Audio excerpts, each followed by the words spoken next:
pessoal, está no ar o Papo Rock, o programa que traz pra vocês o melhor da música do rock and roll nacional e internacional. Que hoje tem um detalhe especial aqui no nosso cenário, que agora a gente tem caneca do Papo Rock, gente. Meu convidado já tá aqui também fazendo um brinde com água, é óbvio, né?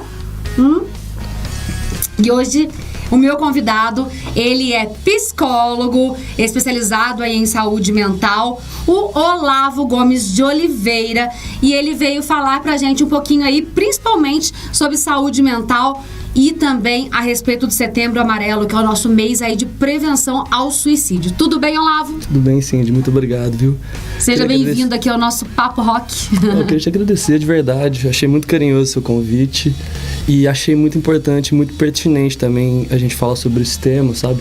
Que é saúde mental e o Setembro Amarelo, né? Que tá aí com a gente.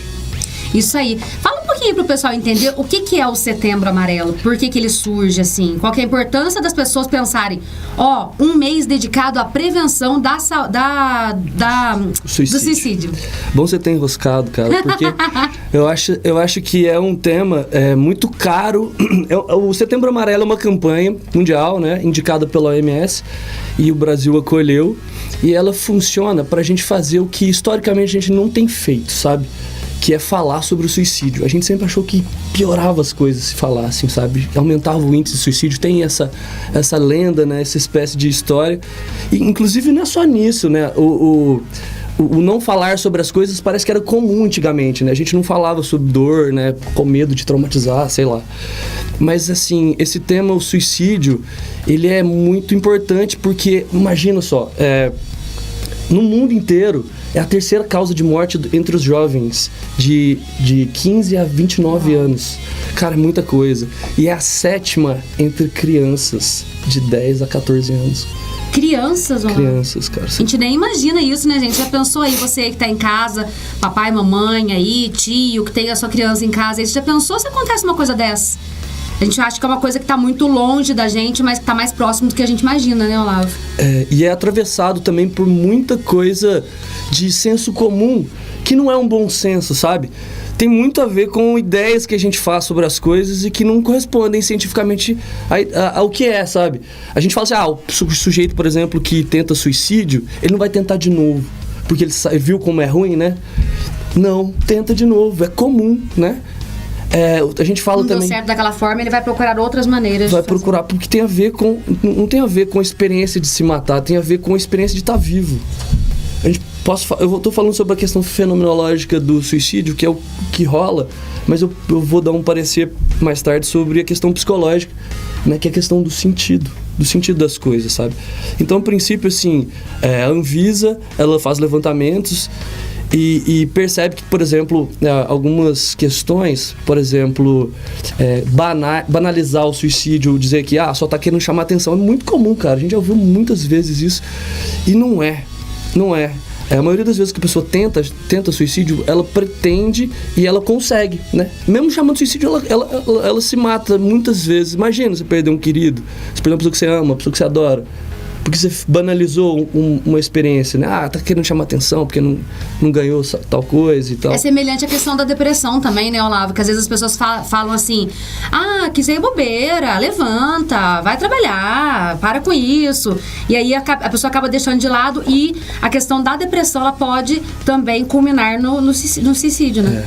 É verdade. A depressão também é banalizada. As doenças psíquicas, por não serem vistas, né? Por não ter um exame que você faz, que você identifica, as pessoas tendem a não acreditar, né? Tendem a achar que é frescura, que é falta de Deus, que é falta de vergonha, é falta de trabalho, né? E não, é falta de sentido. E o sentido independente de onde você tá, sabe? A gente acontece algo com as pessoas e que o sentido da existência começa a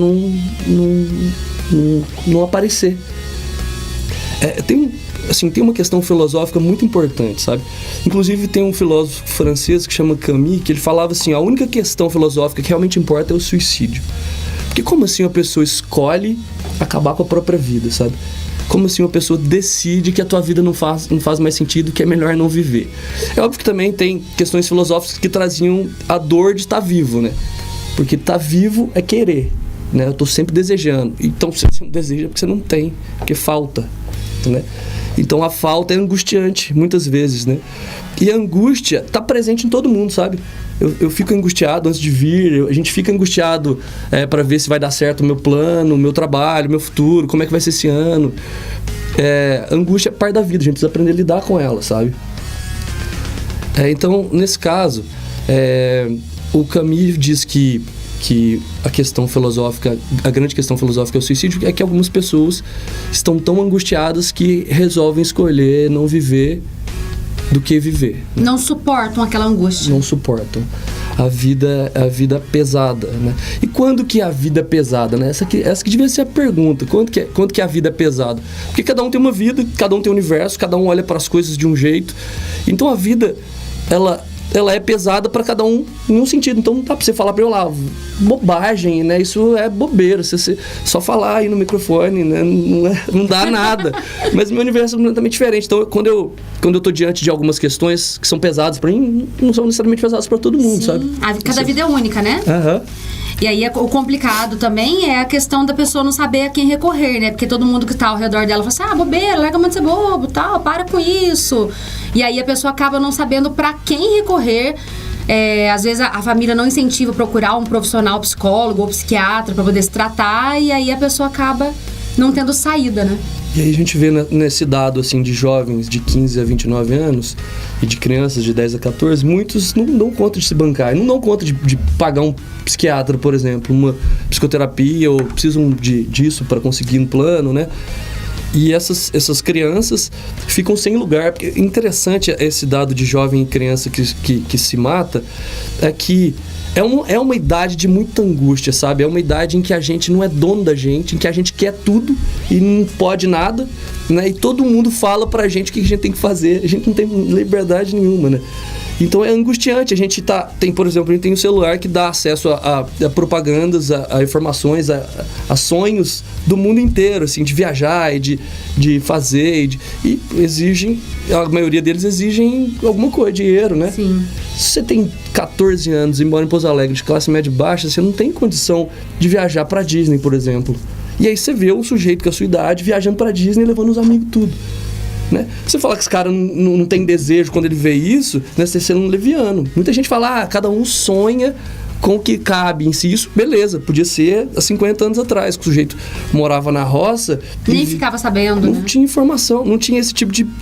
eu digo assim, a gente é mergulhado em um mundo de propaganda, né?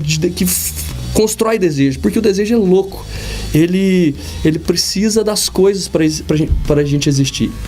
Ele existe a priori, mas ele precisa das coisas. Por exemplo, antes de existir o iPhone, ninguém sonhava em ter iPhone. Né? Então apareceu o iPhone, um tanto de gente sonha em ter o iPhone, porque tem um significado simbólico. E já ali, compra então. um pensando no próximo que vem.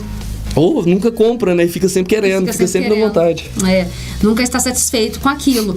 Olavo, agora voltando um pouquinho na questão do suicídio, qual que é o primeiro sinal, assim? É claro que cada pessoa é única, cada ser é único, mas qual que é o primeiro sinal para os pais, para as pessoas identificarem dentro da própria família?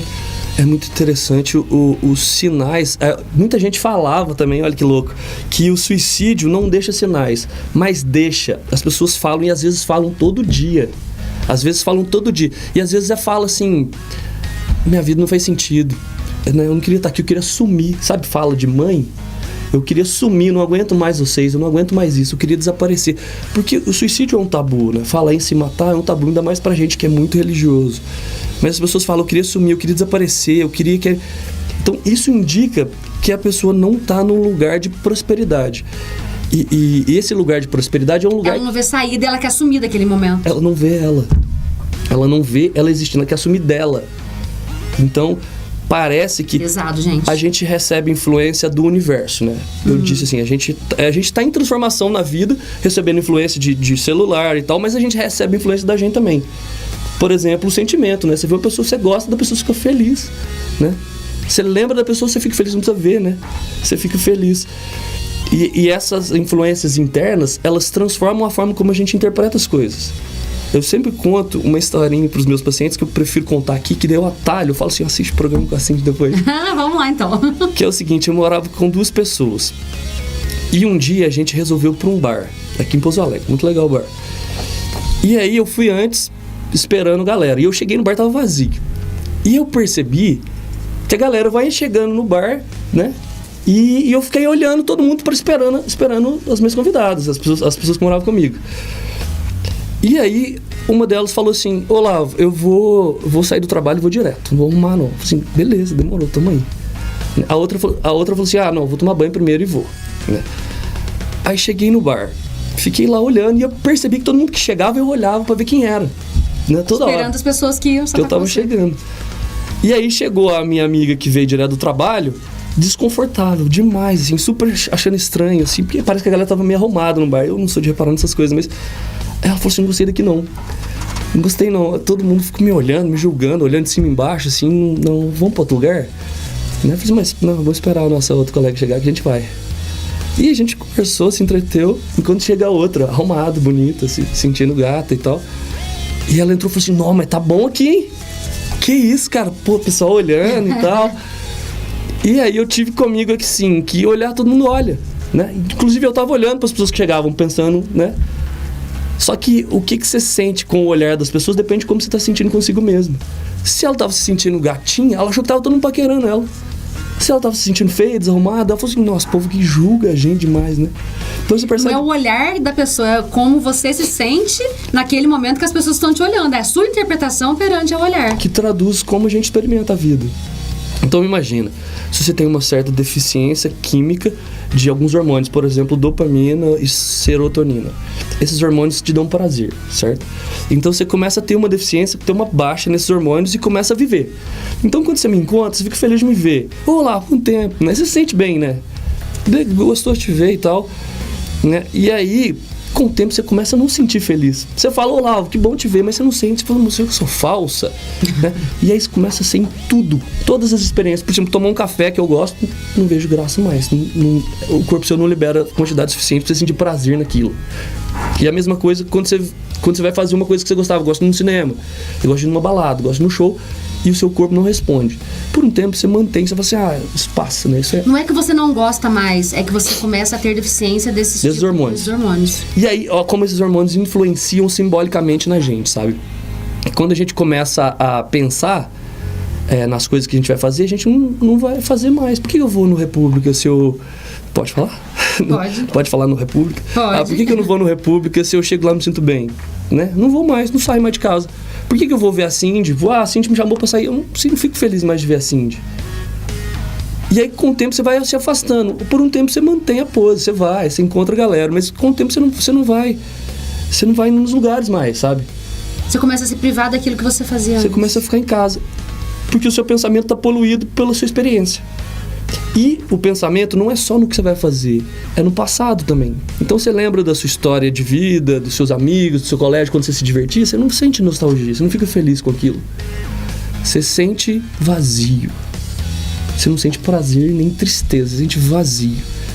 E o vazio vai fazendo você acreditar, esse vazio vai fazendo você acreditar que a sua vida é vazia, que a sua história foi vazia, mas não foi, é momentâneo. Então você está sentindo sua vida vazia e o seu futuro também. Você pensa: vou sair daqui, vou fazer pós-graduação, mestrado, vou, sei lá, empreender. E aí você fica desanimado, né? Sem alma, porque as coisas não te animam mais. Você não quer mais fazer nada, porque nada faz sentido. Então a falta de sentido das coisas vai fazendo com que a gente não queira mais viver. Então a pessoa começa a... Isso acontece com a questão hormonal, mas acontece também em um ambiente muito repressor, sabe? Em que você, tipo adolescente, em que você não pode fazer nada. Às vezes os pais são muito duros, proíbem de tudo e não escutam de forma nenhuma, né?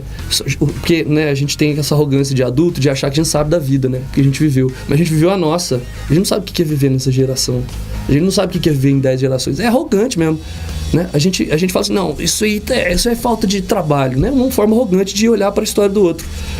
Então, você perguntou sobre sinais. Os sinais que as pessoas dão é um desânimo da vida, sabe?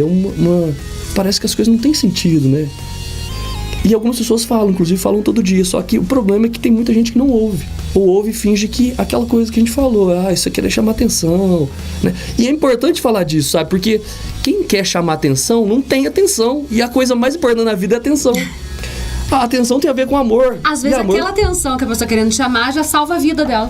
Por que atenção é pejorativo? Ah, tá querendo chamar atenção. Atenção é amor também, né? Eu quero ser amado, quero ser reconhecido, quero ser olhado, quero ser importante pra alguém. Eu não tenho atenção. Se a adolescente tá querendo chamar atenção, é porque ela não tem.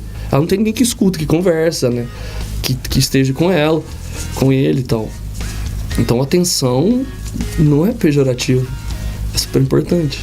Gente, o Olavo falando aqui, passou um filme na minha cabeça, que tudo que ele foi falando, foi passando pessoas. A gente tem até pessoa em comum aí que cometeu suicídio, caso triste aí e tudo mais, mas pessoas que passaram pela vida mesmo, casos da nossa própria vida, que a gente acaba pensando, gente, já passei por isso, poderia ter feito isso, poderia ter feito aquilo, poderia ter ajudado tal pessoa. Então é bom pra gente refletir esse programa de hoje.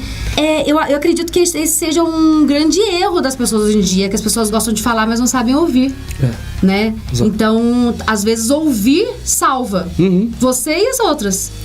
A minha profissão é praticamente isso, Cindy. O pessoal geralmente fala que vou no psicólogo pra escutar uns conselhos lá, né? Na verdade, você vai no psicólogo pra conversar com você mesmo.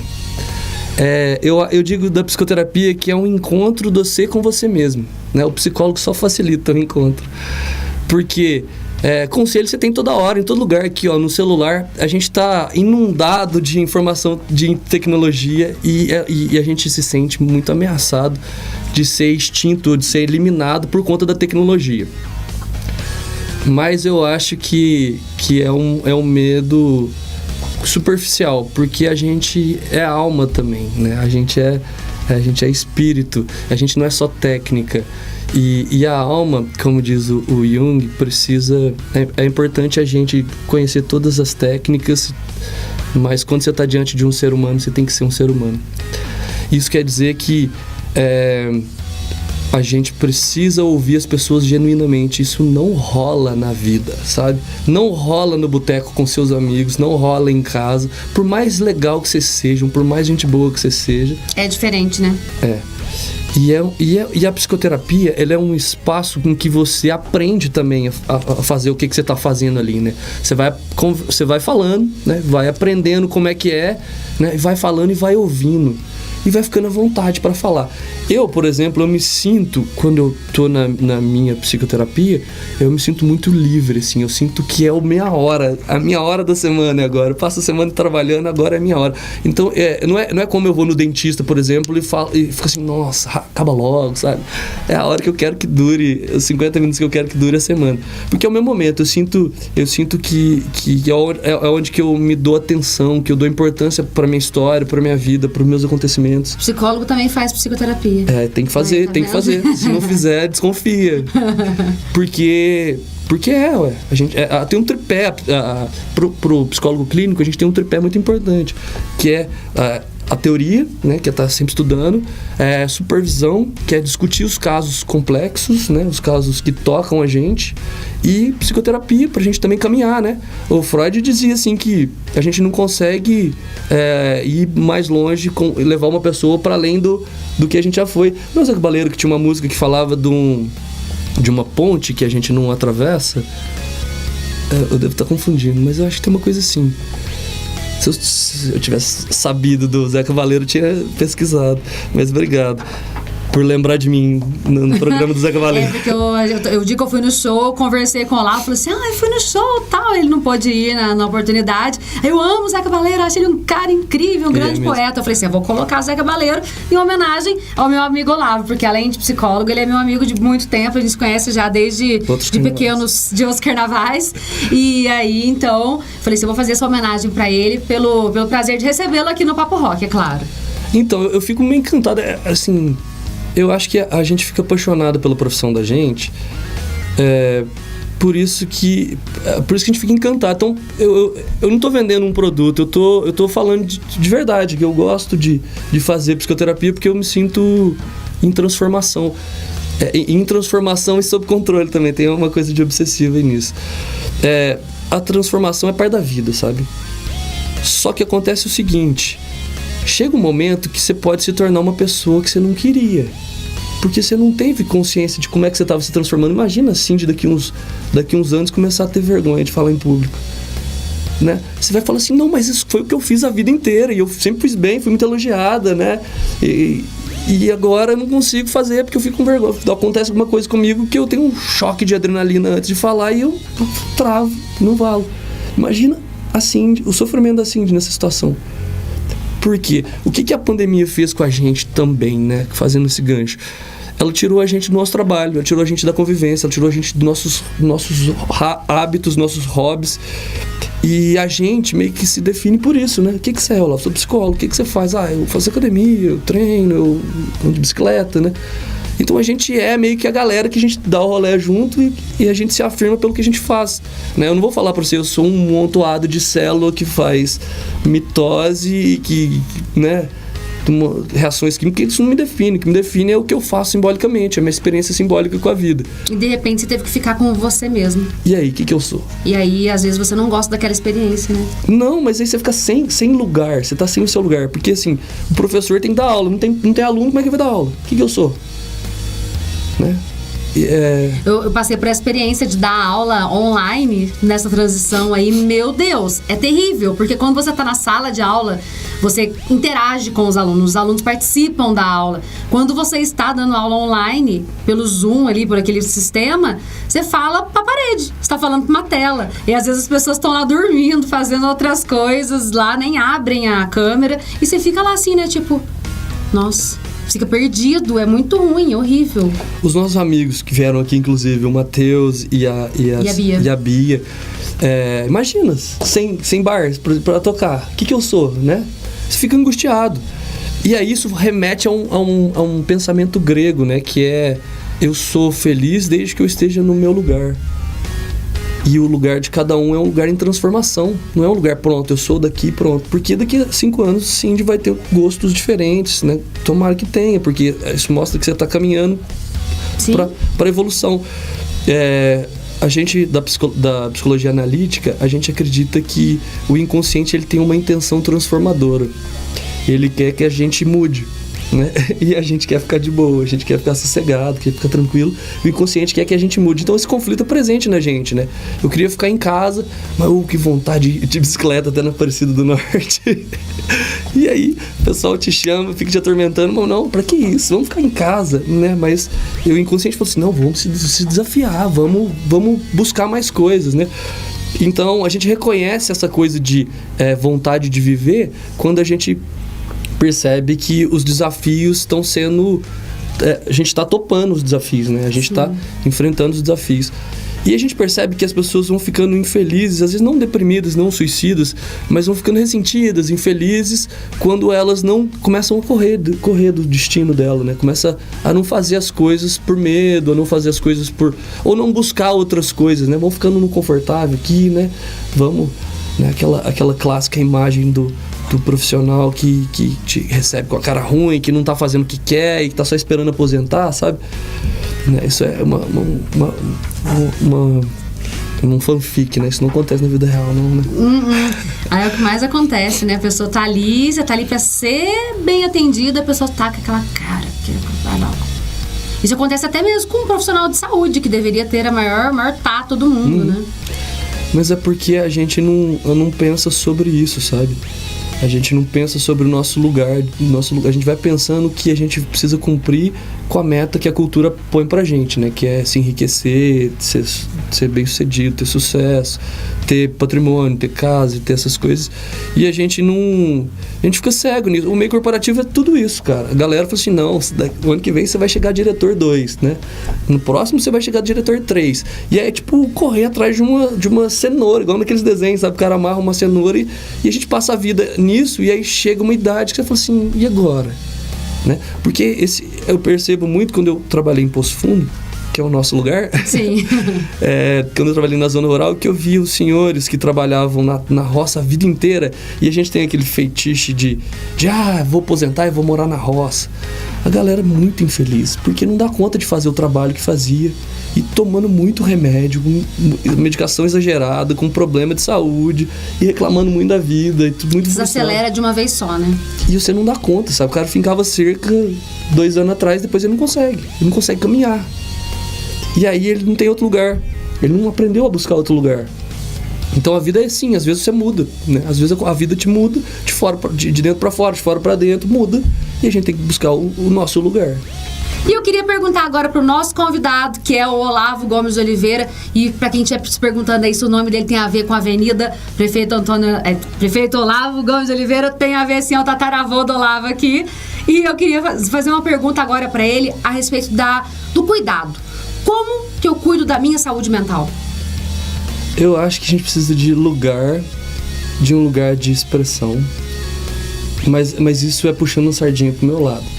Mas eu acredito que saúde, fugindo um pouco da cartilha do bem-estar, né, social, físico, mental, espiritual, eu acho que a saúde tem a ver com equilíbrio, sabe? E eu acho que o que tem tudo a ver com saúde mental é atividade física. Tudo a ver com saúde mental, sabe? Tanto para prevenção como para tratamento. Marquinhos já tá ali fazendo assim, ó, porque o nosso cinegrafista aqui, produtor Marcos Amâncio, ele é super fã de atividade física, já tá ali com um sorrisão. Eu tô dentro, então. Mas é real, cara. A gente precisa cuidar do nosso corpo para nossa mente estar de boa, né? Isso é, né, é entendido na questão hormonal, questão de neurotransmissor, de circulação sanguínea, oxigenação do cérebro, né? Mas eu acho que a atividade física, tanto o cardio quanto a força, né, o que você quiser, que você gostar, né, que te dá equilíbrio, que te dá elasticidade, eu acho que faz com que a gente mude de lugar. E mudar de lugar, mudar de contingência, faz com que a gente veja as coisas diferente, né? Então, você se altera ali e você começa a perceber as coisas diferentes e isso te enriquece, né? Forma um pensamento dialético. Então, assim, a minha noção de saúde mental é a mesma noção de saúde, sabe?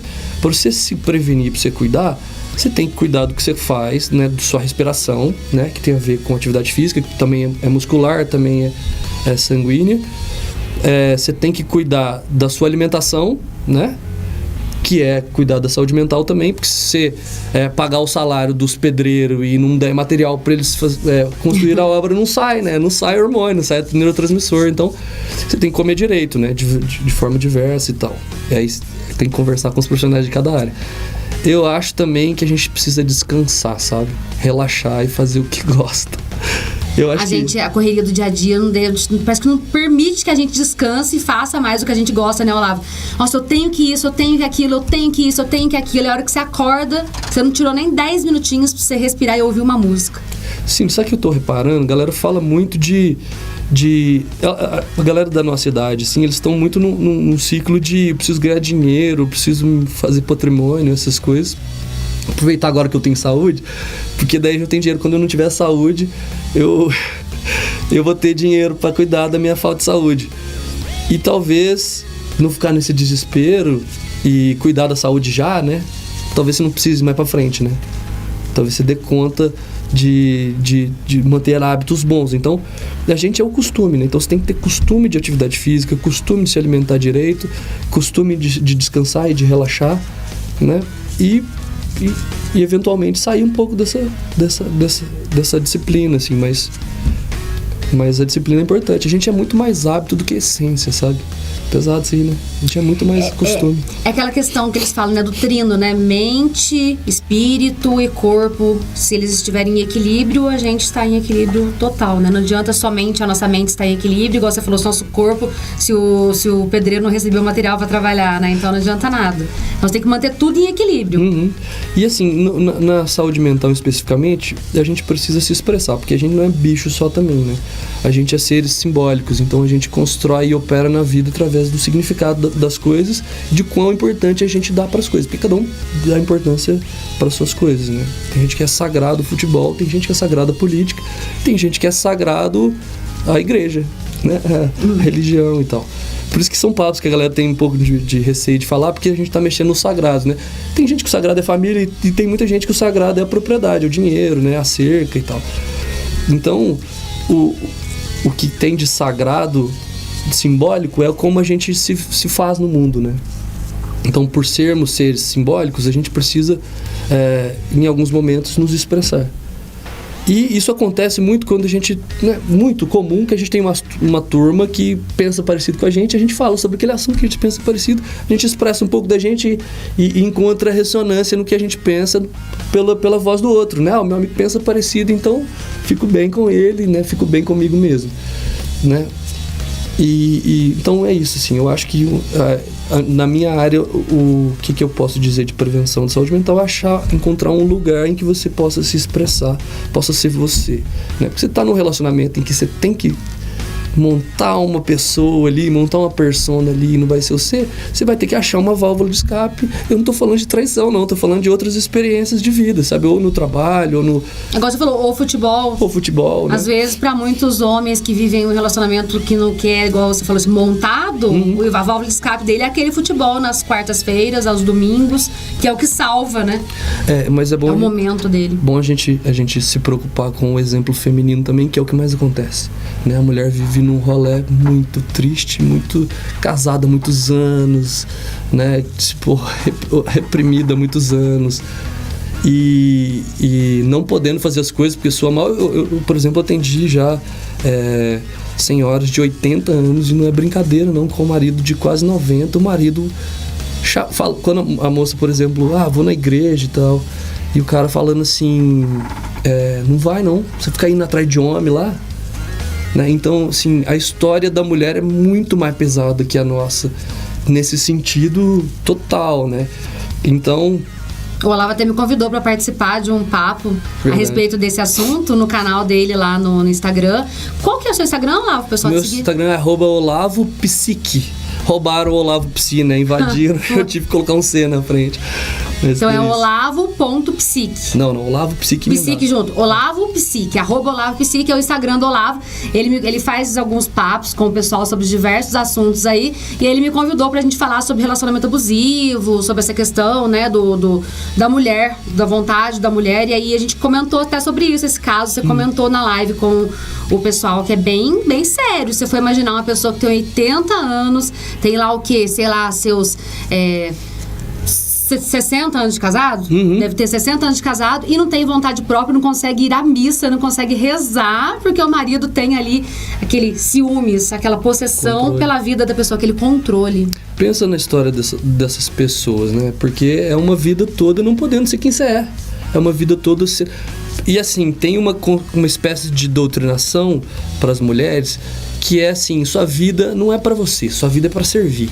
Servir o marido, servir os filhos, servir, né? E nunca servir o seu inconsciente, né? Nunca servir o seu próprio desejo, suas próprias aspirações. E acreditando, algumas se identificam, né? Justo que eu me identifico com o servir, me identifico com o cuidar, acho legal, mas obrigar todas a viver nesse sentido, né? E ir apertando o cerco, assim, tipo assim, eu já sirvo bem os filhos, eu me sinto realizado em cuidar dos filhos, me sinto realizado em cuidar de você, mas assim, um momentinho que eu quero ir na igreja ali, né, ter minha espiritualidade, que é uma coisa bem privada, né, bem individual, bem, porque é o mais sagrado seu, né, não, você não vai atrás de homem lá, né.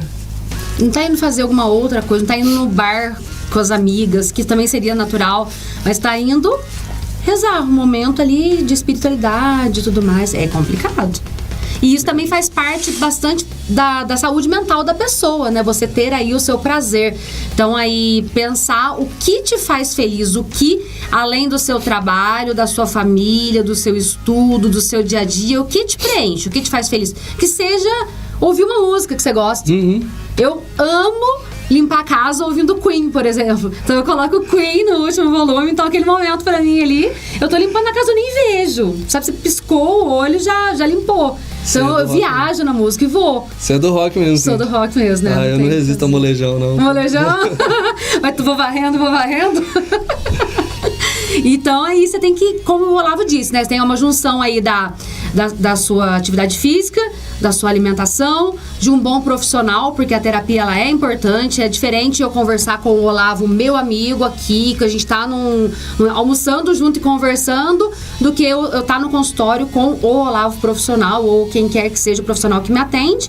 E também aí você fazer algo que você goste, algo que seja o seu momento.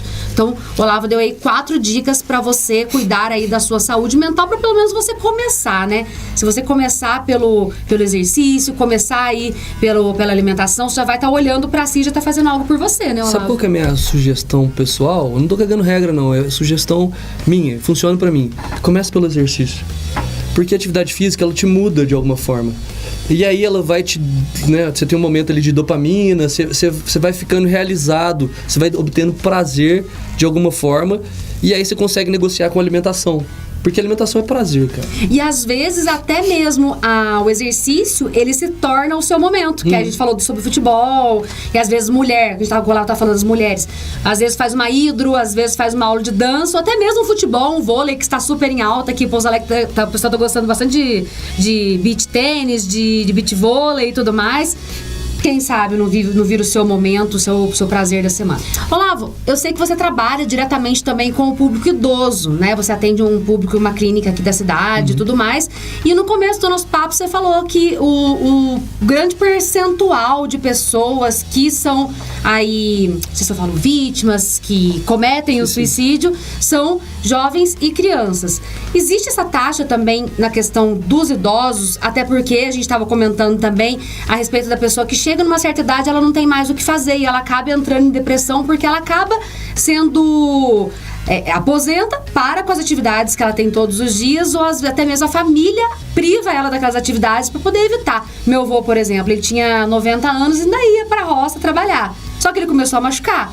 Ele começou a perder os movimentos comuns dele, a visão e tudo mais, começou a machucar. Então a família, para poder prevenir que ele se machucasse, começou a diminuir ou até mesmo privar que ele fosse sozinho para a roça dele, trabalhar.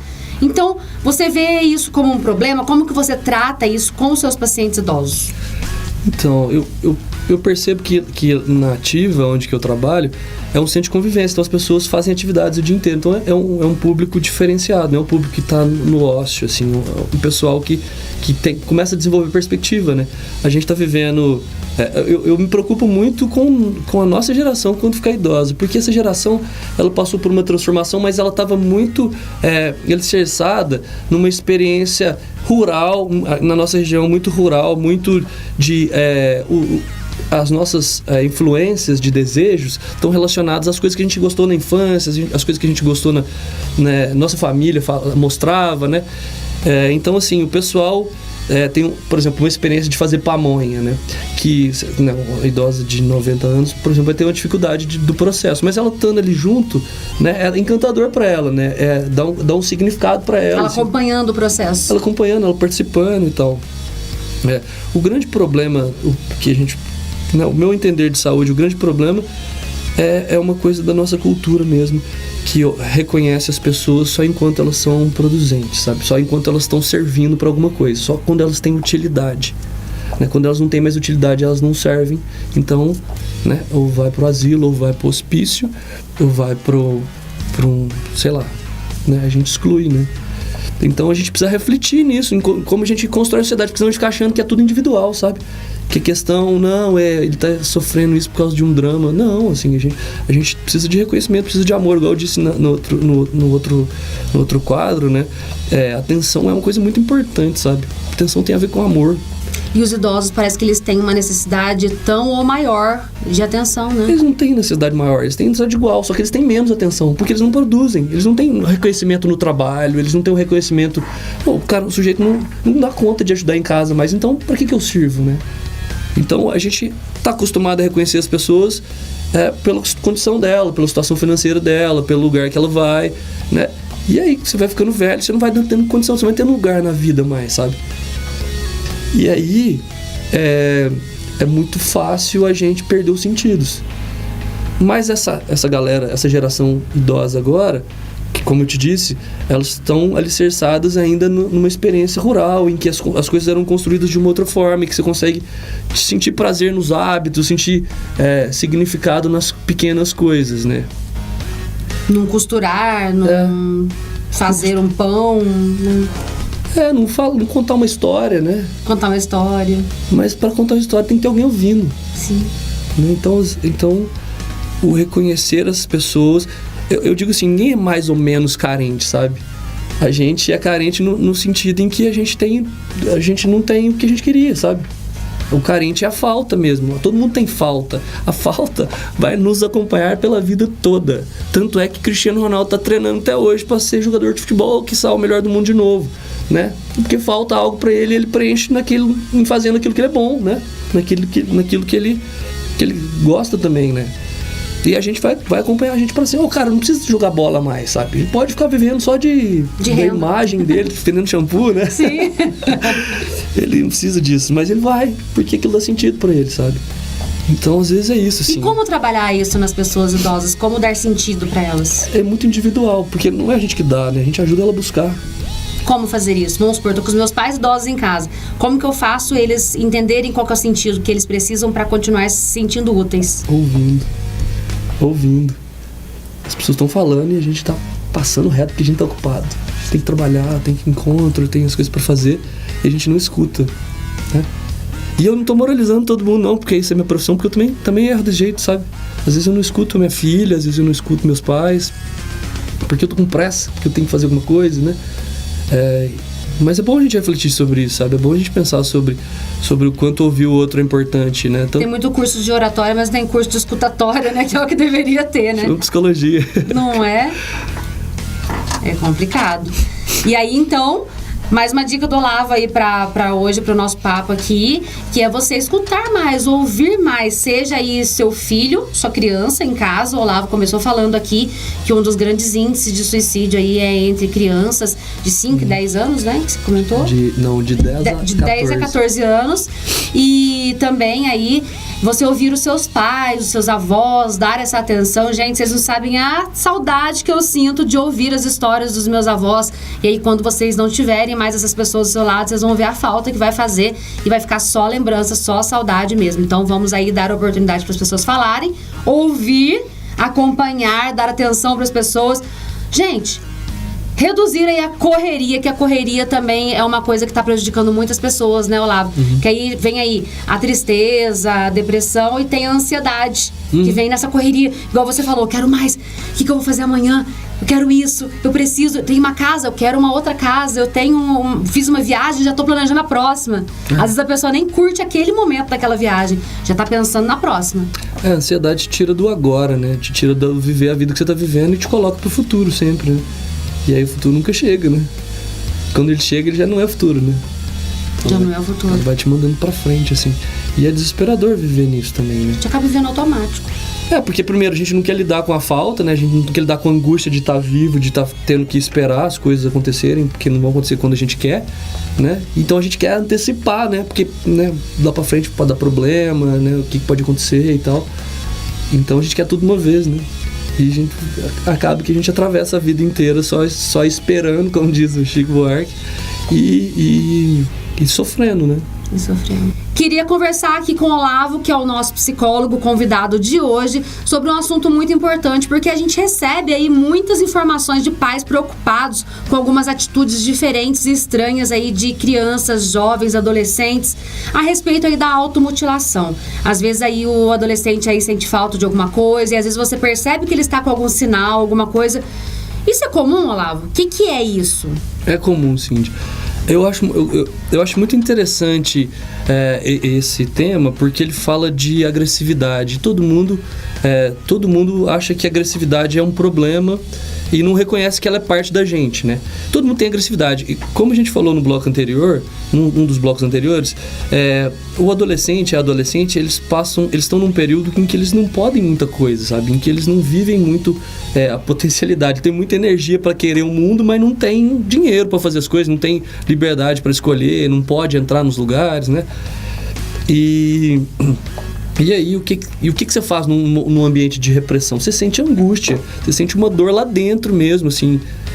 E a dor externa, quando uma jovem, por exemplo, se corta no braço ou na perna, um jovem, né, mais comum com mulheres, porque são mais reprimidos também, né, pela cultura, é muito comum você ver jovens cortando e os pais ficam preocupados, assim, minha filha vai se matar, ou muitas vezes assim, isso é frescura, só tá querendo chamar atenção, né? É nenhum nem outro, né? Eu acho que não necessariamente não tem a ver com tentativa de suicídio, tem a ver com uma forma de lidar com a angústia, né? Que é a angústia de estar vivo e querer tudo e não ter nada, né? Você não tá no seu lugar, você não pode nem achar o teu lugar, nem procurar o seu lugar, porque a gente pode, né? Sim. Porque a gente fala assim, putz, eu cansei do jornalismo, eu vou mexer com outra coisa, né? Pô, posso fazer essa escolha, meio arriscada, meio doideira, mas dá pra fazer. Vamos tentar. Adolescente não tem esse lugar, sabe? E ela se corta pra isso como a gente tinha dito, assim, comer, transar, consumir, tudo isso é uma forma de lidar com a angústia de estar vivo. A gente tenta preencher desesperadamente com prazer, né? A angústia de estar vivo. E, de alguma forma, a dor faz com que a gente realize quase uma psicoterapia, o cortar. Né? Só que, né, não estou fazendo apologia disso, não. Vou corrigir rapidinho. Ela realiza uma angústia interna, ela dá vazão para uma dor interna que vira externa e elas rimam, né? Elas ressoam e alivia. Só que essa mesma jovem pode fazer atividade física que dá na mesma. Só que no fim ela não fica marcada, ele não fica marcado e ganha uma massa aí, né? Se comer direito, né? Ganha um preparo físico. Saúde, ganha perspectiva. Beleza. Beleza. Que é uma das grandes preocupações dos adolescentes, né? Hoje em dia, a aparência. Então, quando o sujeito, por exemplo, faz um leg press ali, ele tá provocando microcortes internos no músculo. E é prazeroso pra muita gente, porque a atividade física é uma forma de lidar com agressividade, de lidar também com angústia, de lidar com tanto de problema emocional. Por isso que eu indico para todos os meus pacientes e para todo mundo que está nos vendo, faça atividade física, tem tudo a ver com a gente, sabe? Tem tudo a ver com saúde mental. Então aí fica aí o alerta, vocês aí que têm filhos, que se perceberem algo do tipo parecido, semelhante a uma automutilação, procure um profissional, incentive aí o seu filho, o seu amigo a praticar uma atividade física, convide, vá junto, tente movimentar a pessoa, porque você vai estar ajudando. Olá, pra gente encerrar o programa, eu queria que você deixasse um recado pro pessoal aí bem especial a respeito da saúde mental. Ô pessoal, então, campanha Setembro Amarelo é muito séria, sabe? A gente tem um índice de suicídio muito grande na nossa região. A gente precisa ouvir mais as pessoas, precisa construir espaços de escuta para todo mundo e buscar espaço. Você não tem condição de ouvir, busca um espaço para alguém te ouvir, né? A psicoterapia é um espaço maravilhoso em que você encontra consigo mesmo e descobre o quanto você é bonito, o quanto você é legal, o quanto você é massa, né? Que você não tá querendo ouvir, né? Você tá querendo ver, sempre comparando com seu colega, sempre comparando com as referências do Instagram e do TikTok. Então, esse espaço é um espaço que você dá uma respirada, assim. Você fala assim, não, eu sou massa também, sabe? Eu sou mais eu. A gente se encontra com nós mesmos. Então, a gente não vai pra psicoterapia pra receber conselhinho, não. A gente vai pra encontrar com a gente. E é isso, cara. O Setembro Amarelo é uma campanha muito séria, né? Fala sobre o suicídio.